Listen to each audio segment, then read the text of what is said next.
Good afternoon po, mga kahimagsikan. Report ko lang po sa inyo yung current situation ng entry natin. Bumagsak na ng bumagsak po yung confirmation natin. Currently po ang April 4 standing natin is 51 confirmed entries. So kulang pa po siya ng siyam na entry para mapapasok sa 60. So I'm looking for another 9 entries to para makumpleto yung 60. So dun po sa second day natin, April 5, meron pong 49 confirmed entries. So I need another 11 entries para makumpleto natin yung 60. So pwede na rin po tayo siguro mag-open ng walk-in pag hindi natin nakuha ng true confirmation yung mga entry.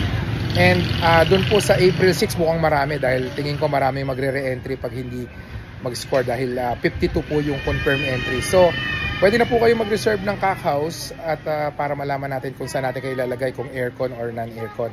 So nagtatawagan na po sila ngayon regarding dun sa Kak House nila, kung para ma-start na po natin kayong mai-reserve. So again, almost 51 entries po sa first day.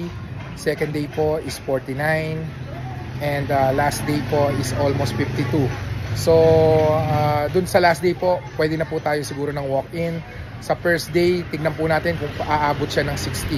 So far, maganda po yung acceptance ng tao, ng mga kasabong natin. So we will see kung saan aabot ang entry natin. But for sure, lowest 50 po per day, ang lowest 50 entries po per day ang magiging sultada nito, at almost 100 fights per day. At ganda na ng t-shirt ko na naman, oh. So dun po sa gustong umorder ng t-shirt, message lang at para mapadala natin kayo at mabigyan natin kayo ng mga t-shirt ng Himagsikan. Ano pa ba?